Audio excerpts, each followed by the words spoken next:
The group of lenders known as the Troika are back in Greece to discuss the terms of yet another bailout loan. Harsh austerity measures imposed in the country in exchange for previous credits has failed to stabilize the economy. As RT's Peter Oliver reports, this has caused the Troika's credibility to plummet. Their hands on the purse strings of Europe's cash-strapped. But confidence in the Eurozone's three biggest lenders, known as the Troika, is wavering. In terms of public debt, in terms of potential growth, in terms of unemployment, the results are worse now than before the Troika intervention in a country like Greece. Made up of the International Monetary Fund, the EU and the European Central Bank.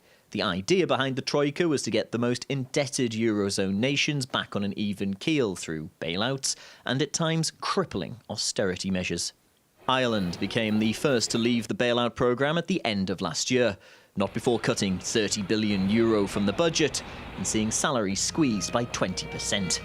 In southern Europe, hopes of a light at the end of the tunnel aren't high, especially for the generation growing up under the Troika. Unemployment is not scheduled to fall. So we are going to be facing a large number of young people. I mean, in countries like Greece or Spain, youth unemployment is over 50%, and these people have little prospect of getting a job and achieving some sort of economic security. This has seen European lawmakers call into question the ability of the Troika to deal with the scale of the crisis and to attack its methods. The Troika acts like a governor and visits its colonies in the south of Europe and tells them what to do. The measures they come up with are not always very effective. The credibility of its economic forecasts has caused most unease, particularly concerning Greece, which has received €240 billion in loans so far. In 2011, the Troika predicted economic growth in Greece of 1%. However, the reality was a 7% shrink. Just a one-off, you might think.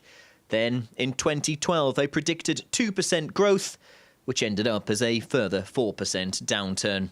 Those running for election to the European Parliament this year say that the current systems in place for trying to deal with the crippling debts in some parts of the Eurozone just aren't working, and that a new solution other than the Troika will have to be found in the next Parliament. With some accusing the Troika of trying to cover up its mistakes.